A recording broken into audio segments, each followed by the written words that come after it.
business development to cybersecurity and the need for it in this post-corona world. Then we'll have a short roundtable where I put together some questions to really dig in to what each panelists have to say and advice to entrepreneurs and businesses today. Then we'll have a chance for open Q&A. So I want to remind everyone, really take advantage of this, use it like an interactive webinar. We give the chance to ask questions and put them in the chat. If you see in your Zoom webinar, you have an opportunity to write any questions in a Q&A. We're going to pick some of the best questions there ourselves and ask them to our panelists. So ask that throughout. If you want to ask a specific question or if you want to ask a general question, please do that. I also want to encourage everyone, introduce yourself. Say where you're from, say what you're doing in the chat area. Finally, we have another feature is we have polls. So on the polls, we're going to have every 10 to 15 minutes different questions. We want to get your opinion. What's happening to you in your business, in your industry, in your field? So you'll see these poll questions pop up and answer them. And it's a great way to keep engaged. And we have some surprise questions waiting for you there. So without further ado, I'd love to get this ball rolling and introduce our first speaker, Jim Singer, Intellectual Property Chair from Fox Rothschild from Pittsburgh in Pennsylvania in the US. So Jim, whenever you're ready, please take it away. And we have our first poll question as well.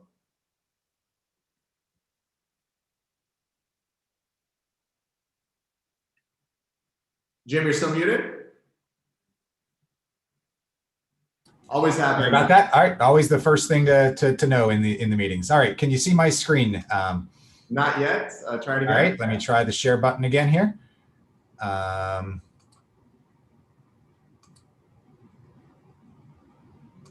Let's see, let's try again. All right, if it doesn't work, then I'm just going to go ahead and start. I'll start off while I try to get the screen to share here. It worked in the trial run. Thanks everybody for joining. As Jason and Michael mentioned, I am Jim Singer. I chair the intellectual property department here at Fox Rothschild. And what I'd like to talk about today is a little bit of what we do when we are talking with early stage companies, and in particular cyber tech companies, when we're helping them kind of position themselves to have a strong intellectual property position, and when they can talk to whether it's an investor or a potential business partner or a potential target, get them ready to have good answers to the questions that they're going to be asked. We work with startups. We also work with investors in doing due diligence on early stage companies that they may want to invest in. And we have a longer training program that we typically do. I'm going to condense it down into kind of some 5-minute highlights here, and talk about some of the things that we've talked to with companies like the company you see here, which was acquired by Proofpoint, and other companies that we've worked with that have been acquired by folks like Amazon, Google, things like that. And in particular, I'm going to focus on patents. And just to set the stage for those that don't know, what does a patent do? It is basically a right to grant others, give you a right to stop others from making, using, selling, or importing your invention for a limited period of time, typically about 20 years from filing. And the patent does that in every country in which you secure the patent. So you have to apply for the patent in every country where you eventually want those rights. What a patent does not do is guarantee that you have the right to practice the invention. So a lot of early stage companies have the misconception that they need to get a patent in order to ensure that they can sell their product, or they believe that having a patent maybe protects them from being sued for patent infringement. That's not necessarily the case. A patent can issue for an improvement to something that that somebody else has already patented. For example, being American, we like hot dogs. So if you've got someone had patented the basic hot dog, and you came along and you invented an improved version of that with a lot of different toppings, you may be able to patent that improvement, but you're still going to need a license to that original hot dog patent owner in order to make, use, or sell your invention. A patent, in other words, doesn't provide freedom to operate. So what you want to be prepared for are questions from your investor or your potential buyer. what are you doing to prevent others from copying your invention? That's your patent filings. But then the other question is, what are you doing to ensure that you can sell your product without infringing others' patents? That's freedom to operate. Those are two different analyses, and different investors look at different things. And I'll be interested when we get to the discussion to hear from Andre and Vitali about how they view those two factors and which ones are important to them in their decisions. So I'll start with the second part real quickly. And one of the things to know is that if you do get accused of infringement, if you get a letter saying, hey, here's my patent, let's talk about a licensing, things like that. Key thing to know there is don't ignore that.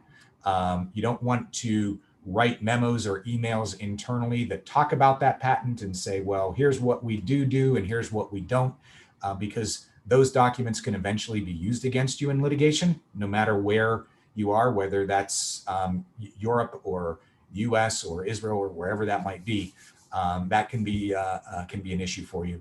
If you're accused of infringement, don't ignore it. Reach out to your patent counsel and make sure you talk through the next steps of how you should respond to that, if at all, when you get that type of accusation. Now, on a more positive side, all right, there we go. Let's try that. So when you're an early stage company, funds are limited. What are the things to consider about whether or not to apply for a patent? Well, first and foremost, is it too late? Patents have to be, can only be granted for novel inventions, things that are new. So if you've already sold it, you've already disclosed it. If others have sold similar things, it is going to be too late in most countries. Your own sales, there may be a grace period for United States patent filings. But if you're considering a patent filing, the key thing you're going to want to do is get it on file before you've disclosed it. Then you want to look at things like, what is the value? Is this something that's going to give you a competitive advantage if you have the patent? Do your investors consider it to add value? Is it going to be detectable? If you get the patent, will you know if others are using it? Or is your improvement basically a new machine learning algorithm? Or is your improvement something like the data set that you're using to train your model to determine whether a particular threat is something to react to or not? If you can't detect it, then a patent may be less valuable. If it's something that you can detect, if you can describe the invention in a way that's detectable, that's certainly a much more valuable patent. Also consider ownership. Are you using third-party developers? Because if you are, then they're going to be co-inventors, and you want to make sure that you have the rights to apply for the patent. Otherwise, you're going to be co-owners, or perhaps your outside developers are going to be the owners. Finally, look at your competitors' patent landscape. If they are patenting their technologies, then you may want to consider at least kind of matching their level of patenting so that you're on an equal playing field with them. What you don't want to do is have your competitor that has a pretty large arsenal that they can use against you, and you really have nothing to use against them if need be. So when it comes to cybersecurity in particular, oops, let me go back. I skipped forward 2 there. When you're looking at your cyber tech inventions, focus on the things that are patent eligible. What that means in both the US and Europe is more than just manipulating data. It's got to have a practical application, a technical effect. If you're just kind of looking at a data set and manipulating it, it can be very difficult to patent. Focus on your inventions that are detectable. If it's not something detectable, patent might not be as much value as keeping it a trade secret.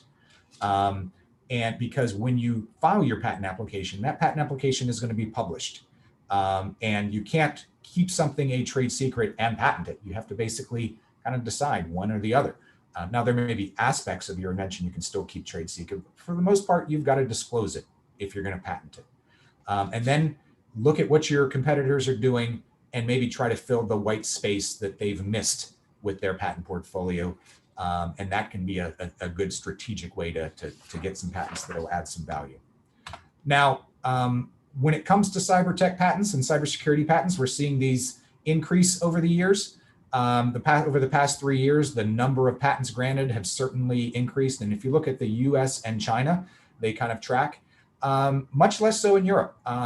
It is less common to patent cybersecurity patents in Europe, I think largely because it is often less likely to patent software in Europe than it is in the US and China in general. But just seeing some of the statistics, the trend continues to go up as time goes on. So with that, I will pause and pass it back to Jason. But any questions, feel free to contact me afterwards and look forward to the discussion. Thank you, Jim. Thank you very much for that.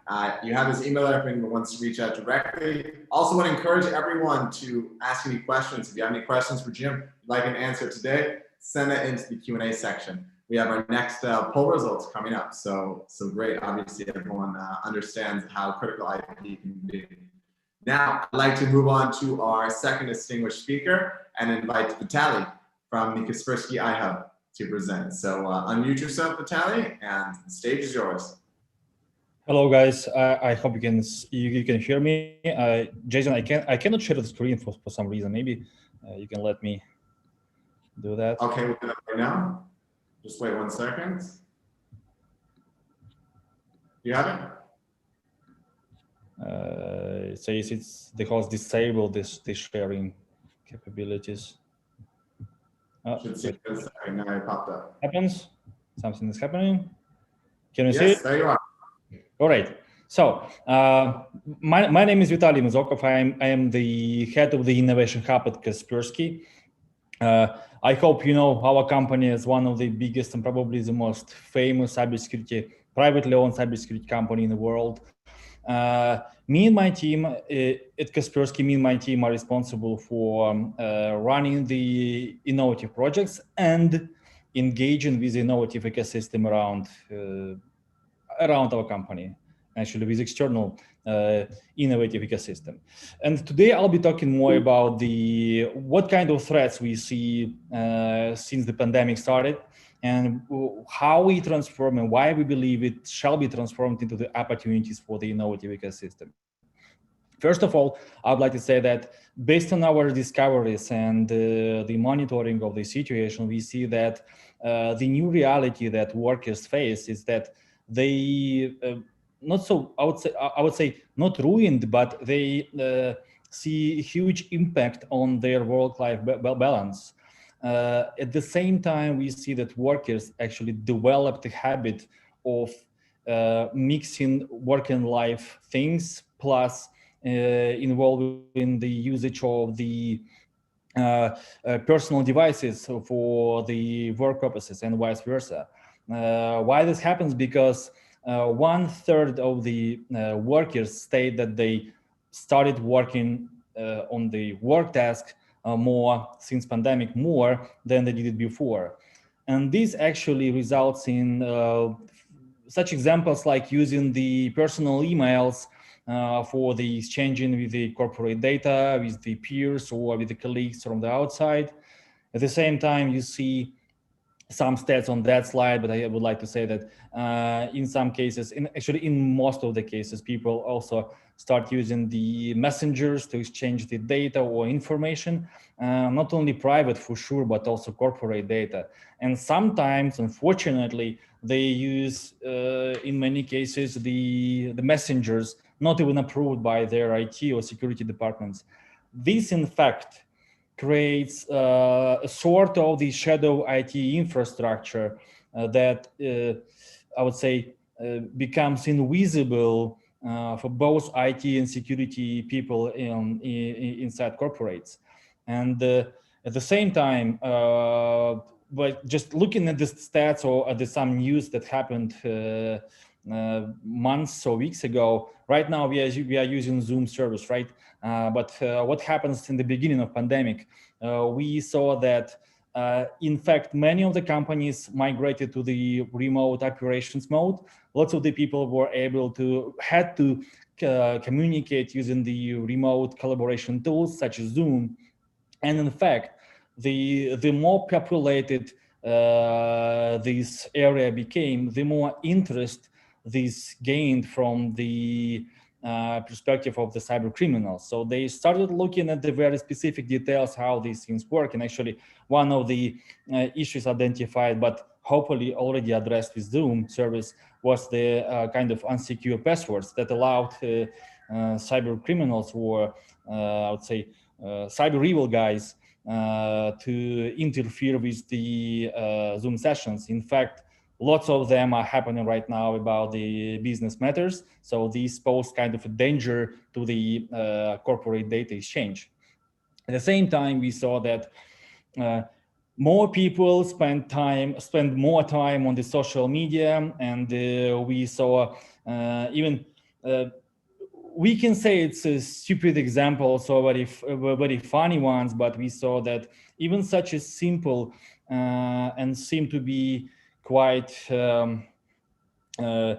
old-fashioned issues like, hacking into the social media accounts resulted in the lots of the attacks against the consumers. And since people had more time on spending on social media, they put more attention on some perks like send me the Bitcoins, I will send you double in return. This resulted in lots of the crypto being sent to the unknown wallets as a result of this, for example, particular attack.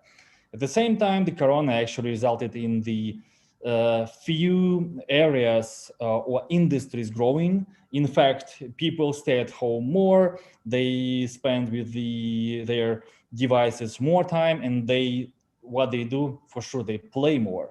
And we see that the gaming industry actually raised a lot. At the same time, as I mentioned before, the more the industry gets popular, the more attention cyber criminals pay into that segment. So, for example, we saw a tremendous number of attacks against such games like Minecraft or Counter-Strike, with not as back in the days this happened because people, cyber criminals, wanted to get into the I would say individuals' workshops,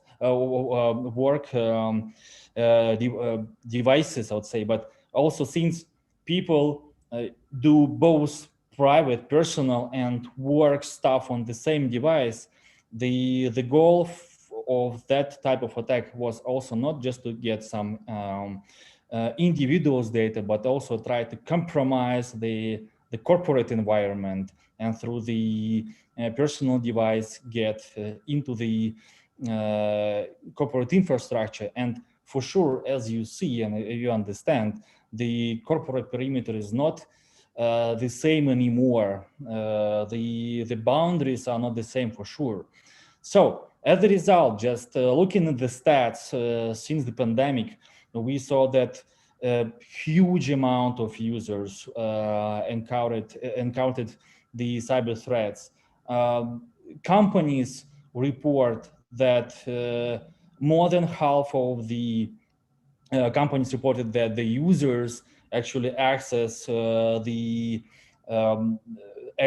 corporate networks from the unsecured devices, or in fact, they definitely use unsecured networks to connect to the corporate perimeter. So this poses a great danger to the corporates, and defending their IP or data, or even sometimes operations. So what we see as a result, that today, for sure, a rising need for the innovative companies to provide solutions in the different areas. Of course, as a cybersecurity company and working for more than 23 years in the industry, we see a huge need for cybersecurity startups, and we notice that the number of that, I would say that type of the startups is growing for sure. A special attention is paid to the privacy concerns, and for sure people do spend more, they play more. So startups in the gaming and the fintech areas, especially those where cyber immunity or cyber defense stay at the core, are really needed today. And actually, this is exactly why we as a Kaspersky Innovation Hub, decided to support those startups in the multiple areas and we provide our infrastructure and our services to maximize and combine the values. So since last year we are running the Open Innovation Program. I will not be going into the details how this works, but the main and the only purpose of this program is actually to partner with the startups in the cybersecurity and not only cybersecurity area to help these companies to gain benefits from the big corporate, use the channel to scale and actually go global. And in fact, I'm happy to say that we already did a lot of steps during 2020. When we started this journey back in 2019, we had no idea that we will be running 4 startup calls just in 1 year, and we will scout and perform the due diligence for the tremendous number of the startups. So for us, it's a great journey, and we do see the well in that type of the collaboration with the startups. We do see our mission as helping them or providing the helping hand on scaling and sustaining their businesses, and we see this as a win-win. We do believe that there is no time to compete or no time to spend on the competition between the big companies and small ones. We shall partner, and we should support each another. We provide the infrastructure, we provide support, we provide some sort of the different services, including legal ones. And the startups can provide not only to Kaspersky for sure, but also for other companies. They can provide nice technologies. And as a result, for example, reduce time to market. So this is, I would say, our perspective of how the cybersecurity landscape is evolving and cyber threat landscape is evolving these days because of the pandemic. We do see and we do feel the power to cyber defend the world, and right now even more power because we do see how the startup ecosystem and innovative ecosystem responds in willingness to collaborate, not for sure with Kaspersky, but also with other corporates. Thank you, Vitali. Okay, thank you very much. A great presentation, a lot of interesting facts. It was great to see the gaming. We had seen such huge numbers of increase and hadn't thought about the security there. So a lot of great nuggets of very valuable information and very challenging, but also, as you turned it into in the end, a lot of opportunities for startups and for new solutions. And that's what this is really about, is showing where are the opportunities for entrepreneurs. So anybody has any questions, you're curious about any of the figures, any of the programs, shoot that in the Q&A. Now I want to pass it on to our next speaker, bringing the venture capital perspective, Andre from Skylight Capital, joining us from England.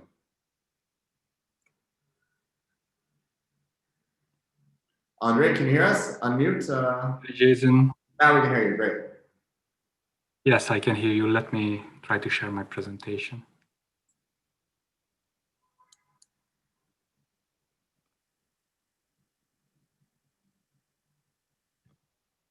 All right, perfect. Perfect. I prepared a couple of slides to go through the major challenges of startups, but I will try to keep this very short and leave more time for the questions. So very shortly about ourselves, we are a $100 million venture capital fund focused on IT infrastructure investments across Europe and Israel. We have been in this industry for some time, and in our previous roles, we sold companies to a number of large US tech companies and global tech companies that you must surely know. Let me start with a slide that probably all of you met. This is the short summary of the cybersecurity landscape borrowed from Momentum Cyber, our friends. These are only the leading players, and the reason why I want to show this because this gives a short a very good impression of how crowded the market is. And this leads to the number one challenge. When you're building a company as an entrepreneur, it's extremely important that you understand your customer very well. You need to understand who do you target with your product, who in that customer's organization is the end user, the budget holder, the decision maker, understand the priorities of the stakeholders, the budgets. And what is very important, that all of this is changing continuously. It's changing because of COVID, it's changing because of the changing IT infrastructure landscape, regulatory requirements, new technologies. So you need to be very focused in defining what you're targeting, what is the problem that you're targeting with your solution. Number two, it's extremely important to understand, look outside and understand what is out there. It's a common problem when we are looking at new opportunities, is that basically a number of startups are failing to see that some of the problems they are working on are already solved by other people. And if you don't know what is out there, it's really hard to understand what is your competitive advantage or how much will be your customers' willingness to pay. And everything starts at the deep understanding of who is the customer, what is the already existing solution out there or the existing alternatives. And based on that, you can establish how much value you can create for your customers who will use your product, and understand the defensibility of your competitive advantage. And obviously, you could say that this is all very obvious, but because of this, again, it's not that obvious at all. If we look at challenge number one, communicating the value proposition to customers, this landscape includes only the leading cybersecurity players. In reality, there are 1,500 to 2,000 vendors out there competing for the same customers and the same budgets. If we assume very conservatively that all of these players have 2 features on average, which is very conservative. Sorry, let's say 3 features, 4 features and 3-4 products. With these features, then we easily speak about 15 to 20,000 features out there that are communicated to all of the same people. There's a lot of noise. It's extremely important to be clear about what is your value proposition. And what we see very often, that companies focus much more on the technical features and the incremental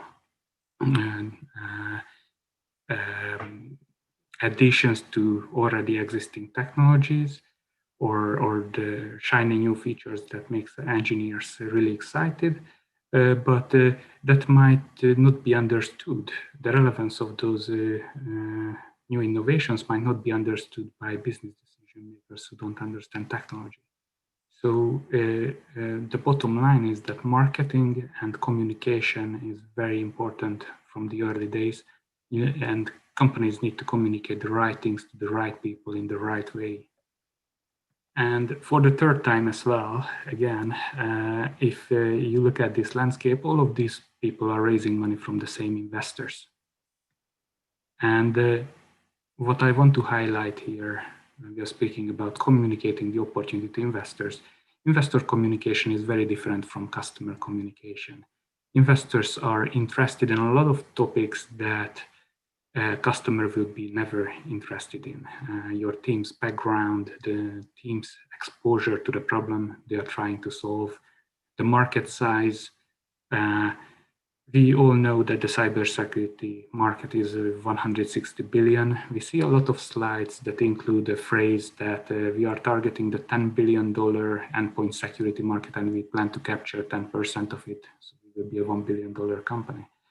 Now, what we are looking for here usually, it's exactly the deep understanding of the customer that I mentioned in the beginning. Who are you targeting? If you're targeting the Fortune 2000 customers, then you have 2000 potential customers. By understanding your potential value creation, you can quantify exactly how much you will be able to sell to those customers, multiply the potential number of customers by the potential number of contract sizes, and you have a market size bottom up. And we are looking for very detailed understanding and analysis from these companies, and it's very rarely seen. Most of the cases we come across phrases that are clearly from a Google search, where you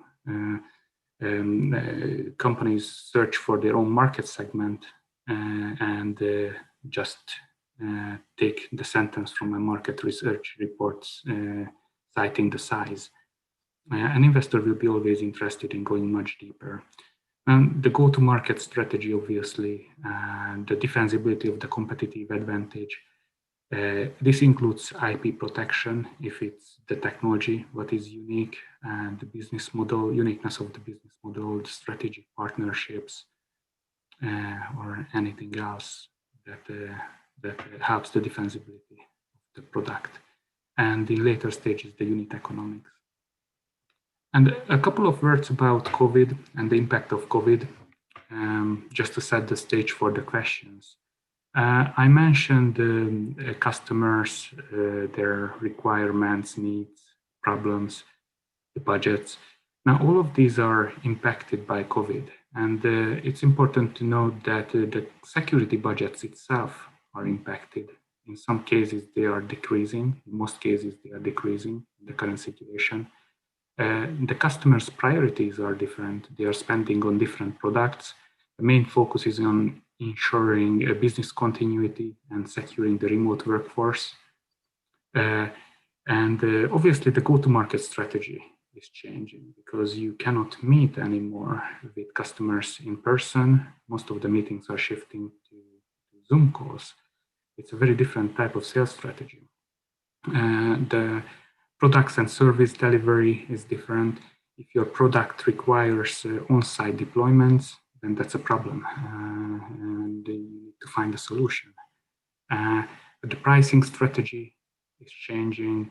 We see a lot of examples where companies unlock opportunities by short-term discounts and by answering the customers' decreasing cybersecurity budgets. And with these short-term discounts, they might be able to build relationships that will be there even after COVID.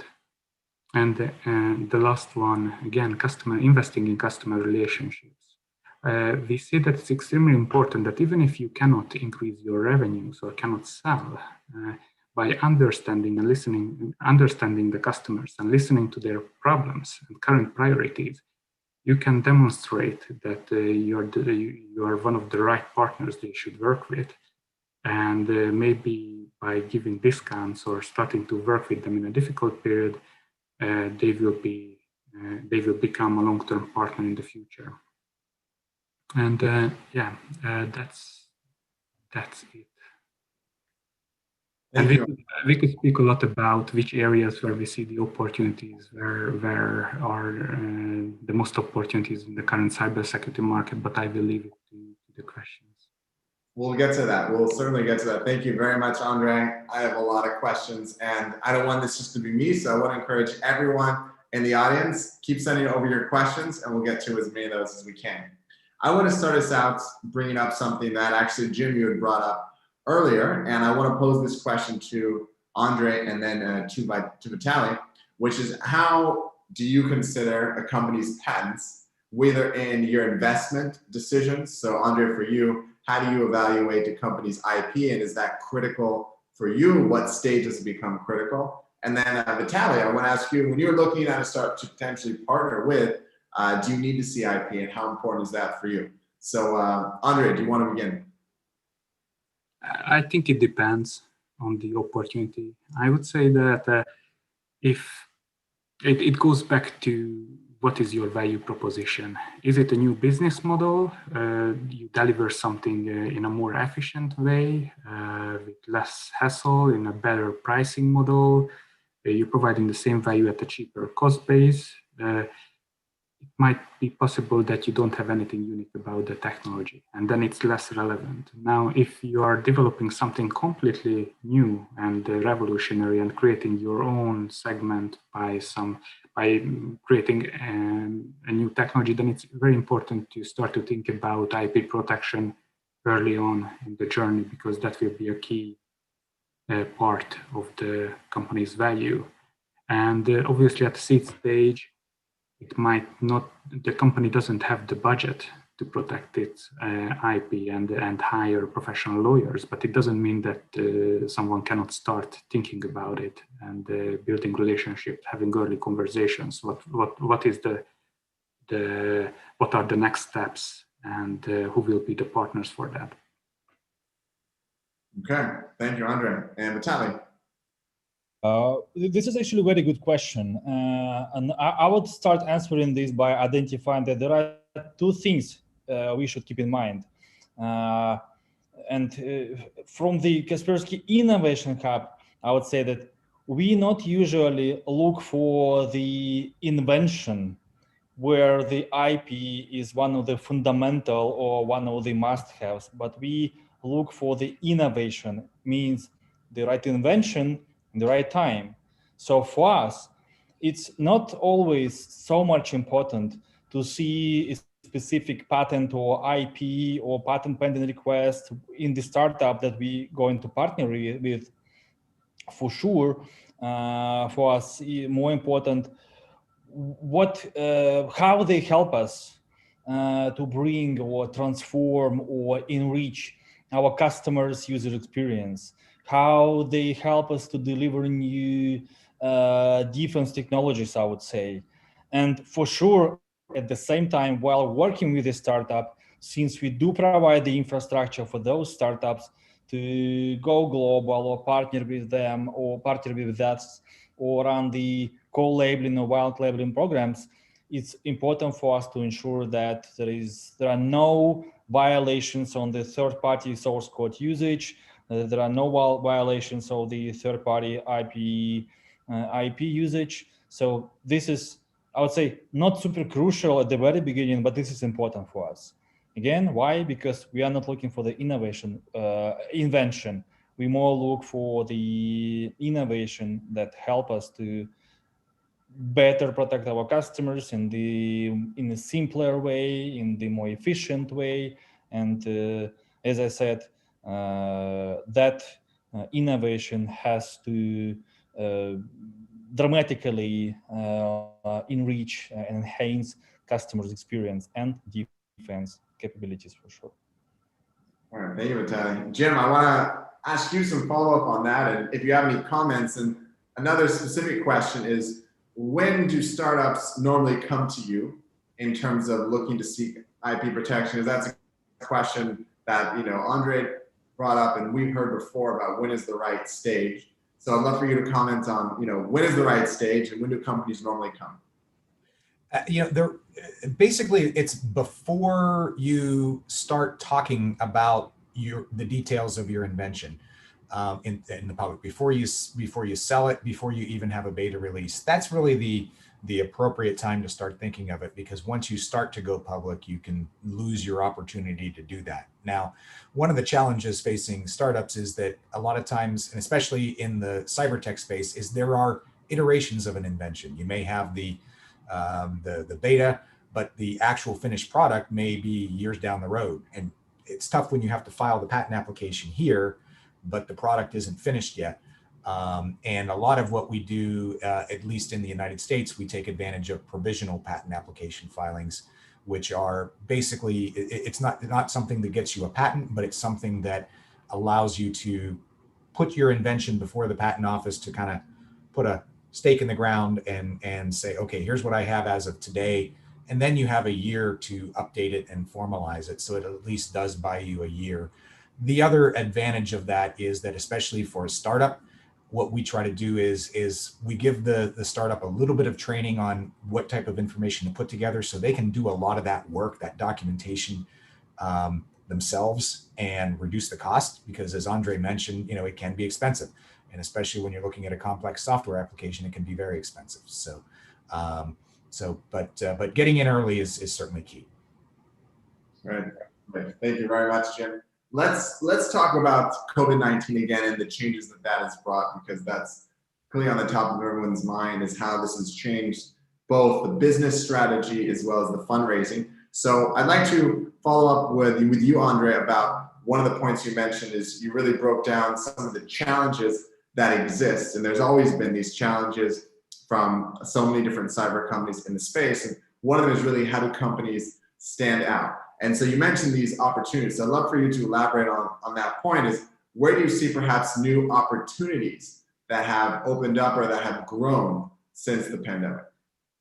Yeah, one obvious area, Vitali mentioned this as well, securing the perimeter, and the perimeter is changing. So providing security for the remote workforce is an obvious one. Advanced identity and access management, like multi-factor authentication, is an extremely important field for the remote workforce. Then we speak with a lot of enterprise about establishing a virtual security help desk, because the workforce is working from home. If they have access problems to the corporate data, if they have a problem, who they speak with and who will help them resolving those problems. Companies were not prepared for that. This is a completely new area as well. Then the importance of cybersecurity training just increased. We see statistics about 6-7 times increase in spear phishing attacks and social engineering attacks. So there are lots of opportunities there. Now, what is important is to somehow build a relationship, in my opinion, with the potential customers and listen very closely that where are the priorities moving and for how long and where will they spend their money. If you're building, let's say, a cyber war gaming solution or I don't know, I can mention hundreds of examples here, and it's clear that it's in the back end of a priority list. It might not make sense to spam that CISO right now because they have bigger issues and very small teams and smaller budgets than before. So it might make sense to focus more on the product for a certain period and re-engage after the market changes. It's mainly about listening to customer needs and responding to those needs instead of blindly sending out messages. Basically, that's what I see. Very good points. It's at the end of the day, that hasn't changed. It's the customer needs and filling the customer needs. Vitali, I'd like to ask you if you have any follow-up points on that. From your perspective, you also really demonstrated in your presentation some really exciting opportunities, some big challenges that are taking place. And from your perspective in the iHub, working with startups, are there any particular areas you think are really big opportunities you're eager to see more solutions? And any other points you wanted to follow up from Andre? Well, yes, I would like to add to what Andre mentioned. It's for the startups, it's crucial to listen to the customer and also try to understand the needs that the customers, especially in the enterprise segment, slowly but changing. You saw from our statistics that one of the biggest menaces for the enterprises is not the cyber criminals trying to break into the network perimeter, but the fact that their employees merge work and life stuff on the same devices, on the same communication tools. And that's one of the biggest threats for the enterprises, for sure. So we foresee, and we already see the huge demand for the areas like privacy, security, because of the more and more services being used by individuals for both individual and work purposes.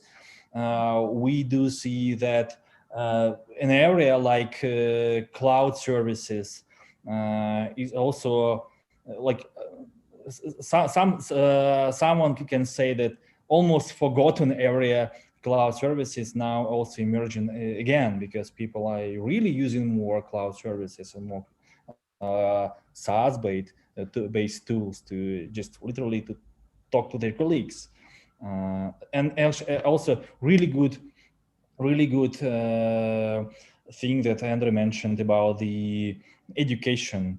This is super important, and we do believe that we do believe that we'll see more and more startups working on the identification of the potential social engineering threats towards the customers, and actually lots of the startups that work on the cyber hygiene, which is now will become a norm, will succeed. And this actually also aligns with what we are going to do. And actually, we do already have our own security awareness thing, training and platform, but we will keep collaborating with the startups to enrich that platform with more advanced and with a bigger number of the tools and trainings available for our customers.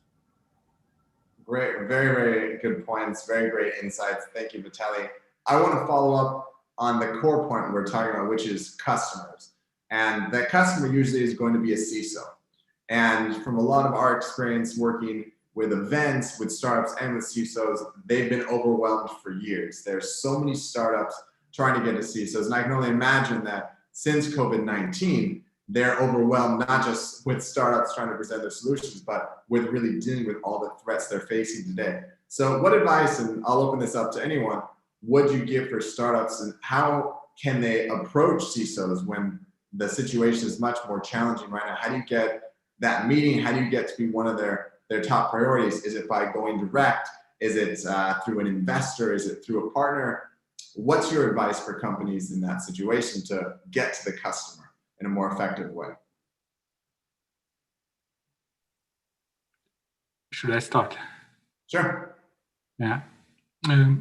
I think I mentioned most of my answer to this question already. I think it's mainly about listening to the customer and building the relationships and understanding where the needs are.